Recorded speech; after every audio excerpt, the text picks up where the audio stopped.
Okay, welcome back to the channel. My name is Michael. In this video, we're going to be talking about why I think Sunny Mehta has done a good job to start his tenure with the New Jersey Devils. So I wanted to make this video because, I was looking at some live streams of Devils fans doing live streams, some comments on social media, which when you look at social media comments, you're always going to have your fair share of people who are toxic or fair share of people who don't like things and other people who do like things. It's not a great place to get your information from, but I've been seeing some fans who absolutely love what Sunny Mehta has done and some fans who absolutely hate what he's done. And I don't think that either are true. I think he's been good. I think he's been good. And I think he's setting himself up for greatness, if that makes sense. But I don't think he's been bad by any sense. And this video, I'm going to talk about why I think he's been good and why I like his start. So, some of the criticism towards him is that he hasn't made a big move for a big name goalie or for a big name forward, which I don't think is something that is a bad thing, at least yet. I think the Devils do need a top six scoring winger to play potentially along Jack Hughes.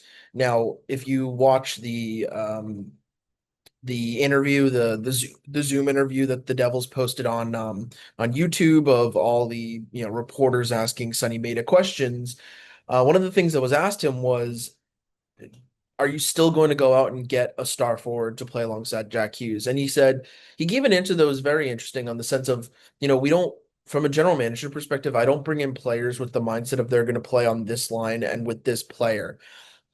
They bring in good players, and it's up to Sheldon Keefe to make the right lines. And I like that. I like that answer. But he also did say that if there's no one to play for Jack Hughes, then I'm not doing my job. He didn't say that directly, but that's kind of what I took away from it was I'm not here to set lines up. That's the coach's decision. But for me, I'm here to give the coach players that can play alongside Jack Hughes. And if I can't do that, I'm not doing my job. And I'm always looking to get in big players and bring in good players. So I actually really like that answer. Now, to talk about the things that I like, let's get into the specific things that I like about his tenure. I feel like he's not been afraid to make moves, even if they are moves that some people may be, I wouldn't say disappointed in, but some people may not like, or, the team may not like, or, may backfire at a later date. The two moves that he's made, the two big trades that he's made are the Shimon Nemeth trade and the Jacob Markstrom trade.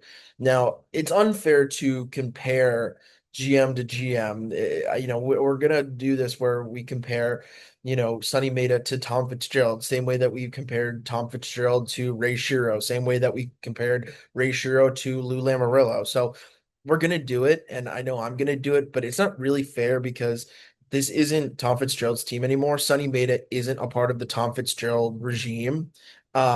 He was brought in from the outside, so it is unfair to compare the two. But the differences between the two so far is if this was Tom Fitzgerald's team, I 100% believe Simone Nemec would have gotten a contract extension, and Jacob Markstrom would be the starting goalie of the New Jersey Devils next year.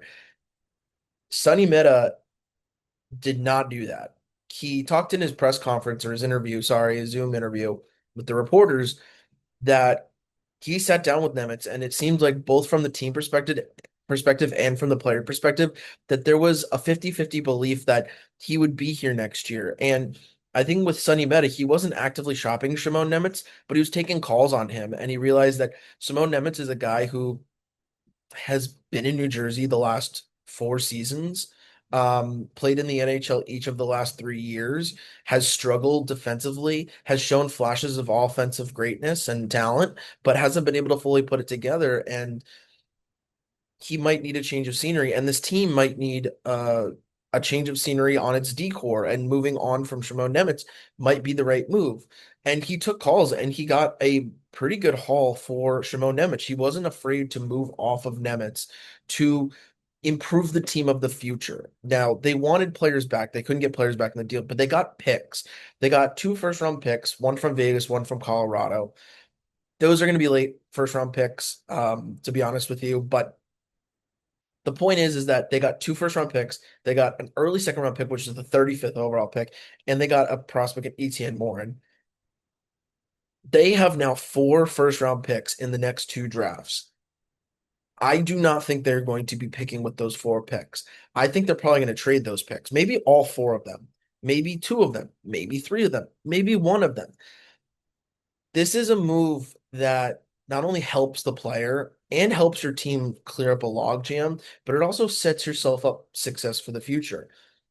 You also move on from Maxim Siplikov, who is making 2.25 mil a year. He was nothing for the Devils. To get rid of that cap hit, which in today's NHL 2.25 mil isn't much, but when you're able to move out that money, it sets you up for success in the future with signings or trades to be able to acquire, to acquire cap space is the same thing as acquiring a player.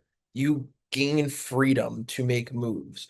Um, and having Siplikov in that deal is fantastic. Now, there was a quote that he said is, talk is just talk, it does not matter until we win, all this talk about we're setting ourselves up for success and, getting these first round picks, that's success for the future. And it is, but we have to go out there and win it. And that's true. They need to go out and win it, but you need to also set yourself up for success. Like getting these first round picks is great because you can flip these first round picks for players. And I think that he will do that. Another move that he made to get rid of a player was Jacob Markstrom. The Devils, seemed like they weren't really interested in keeping him as their starting goalie. He didn't have a good year this year. He was okay a year prior. I do think that if Tom Fitzgerald was here, he would have been the starting goalie to start the year next year. But under Sunny Mehta, he's like, we want to make this team better. And the way that we can make this team better is by moving off of this goalie who we're not confident can be our guy next year or even be our guy for the next 2 years. He got rid of $6 million. He retained nothing on that deal. And I think that's incredible that $6 million just goes out the door for nothing. You don't have to keep any salary whatsoever. He also was able to improve the bottom six, getting Evan Rodriguez, who's a really good third line two-way guy, and Jesper Boqvist, who's a good fourth liner. I mean, Devils fans know Jesper Boqvist. So you improve the depth of the forward core while also getting rid of a bad contract. He did two things in once. He improved the team and he got rid of a bad contract.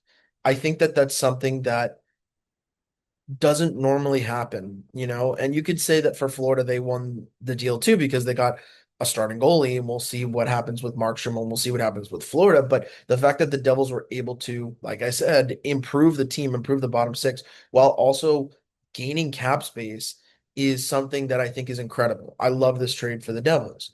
Now, when it comes to the extensions, I think he's hit it out of the park. Re-signing Arseny Gritsyuk to less than 4 mil. I thought he was going to get like 4.5, maybe 5 mil, but he got 3 mil, 3.25 mil on a 3 year deal. Arseny Gritsyuk is a guy who I believe will be in the top six next year. I think he'll be a top six player for this team. And to get him for value that is significantly less than what he will be worth, even what he's worth now, he just came off a rookie year where he had around 30, 35 points, only 68 games played, but over an 82 game span, he would have been a 40-point guy, maybe 45 points, who knows? But the point is that you were able to get him for undervalue now, and in my personal opinion, he's going to grow. And even if he doesn't grow, let's just say he stays stagnant and he plateaus at where he is right now. 3.25 mil for, a 40-point guy, maybe even low as 35 points, is still really good value in the year 2026. To get him that cheap, to re-sign him for that cheap, I think is incredible. And then the big one, to re-sign your captain, 5 years, 11.7 mil. He's a devil for the next 6 years. And, Sunny Mehta said in the Zoom call, like, if, Nico Hischier waited out the year and went to free agency next year, he would have probably gotten more money from either the Devils or from another team. If the Devils waited to sign him, like similar situation a couple years ago when the Toronto Maple Leafs waited to either trade or re-sign Mitch Marner, they lost Mitch Marner for not much. They ended up trading his rights away to Vegas, and He just led the playoffs in points. It was either time to trade him or sign him, and he said, "No, this is our captain. We are signing him." And I love that he's the captain of this team, and to get him on 11.7, where if he waited a year, he could have gotten 12 mil plus, especially with some of the contracts that are coming out right now, where like Byram is getting 12 mil. We saw Alex Tuck get 10.5 mil. Like that's pretty good value. I think it's pretty fair for this season. But as the cap goes up, and again, the contract doesn't kick in until next year, that's going to look like a pretty good contract. It's not a steal, but it's fair with the expectation that it'll be team friendly in like 3 years. So I really like this deal. I think to wrap this whole thing up, Sonny is setting himself up for success. And that's why I like it, because the signing of Gritsuk and Hischier are successes. The trading away Markstrom contract is a success. The acquisitions of Evan Rodriguez and Jesper Boqvist are successes. To get two first round picks and a second round pick, which is an early second for Shimon Nemec, and to dump off Maxim Siplikov's contract is a success. Every decision that he's made is a success, and the future of these decisions look like they will be successes too, including offer sheeting Barrett Hayton. A second round pick for a third liner in today's NHL is very good on a trade, especially a young two-way center. Now, we don't know if Utah's going to match or not. I already made that video, but if they don't match, you get a really good two-way third line center who's very good at faceoffs, well over 50%, like 53, 54% at faceoffs the last 2 years. That not only makes your team better, but also improves a bottom six that you're already improving. So if they do get Barrett Hayton, this is the situation with just the forward core. Let's just go with the forward core.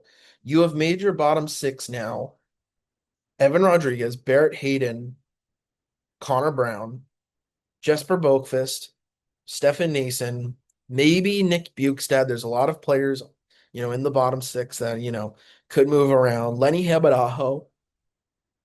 And you still need to improve the top six, but you have four first round picks. You have cap space to do it. You have players to move out. You can move out Mercer. You can move out some other players. I don't know, maybe on the D court because you added Declan Chisholm, who you very much like analytically. Trade away Brendan Smith. If the Devils, not Brendan Smith, Jesus, Brendan Dillon, if they trade away Mercer and Dillon, that's $8 million right there saved up on top of the about $4 million that they will have after Hayden ends up coming to the Devils. If he doesn't, they still stay around like 7 mil. But the point is that these are building blocks for success, and these are moves that are being made with the expectation that more moves are to come. Big swings I think, are coming. Now, if this is the team that goes into the season this upcoming year, I will be disappointed because I feel like there's meat left on the bones as to what they could have added. I mean, if this is the team going into next year, your tandem is Allen and Markstrom. I'm sorry, Allen and Dawes, which I already told you what my thoughts on that were in my previous video, and David Rittich too, who they signed. David Rittich 1x1, who would be their third goalie, which I think is fine, and I have confidence will be good, but I think it's risky. Your decor is fine. I think the Devils decor has been fine. It's not elite, but it's fine, like I said. And a forward core that got better, but didn't add any punch that they need. And it'll be disappointing, but they will be building blocks for something bigger. And that's why I like Sunny Mehta, if this is what the offseason is. I don't think it is, though. I think that we'll figure out what happens with Hayden come 5 days from now. And depending on whether he signs or not, I think despite whether he becomes a Devil or not, whether Utah, qualifies the offer and matches it, or they just let the Devils have him, they don't match it. I still think there's more moves to come because you have kind of a logjam here and you have four first round picks. You also have Seamus Casey and Lenny Hamanahu, who are prospects that you could trade. Again, I don't know if they will or not, so you have the potential to make moves. You have the potential to make the team better on top of the moves that have already been made to make this team better. I think that this team today is a better team than it was the last game of the season. And I don't think that they're done. I would be surprised if they were.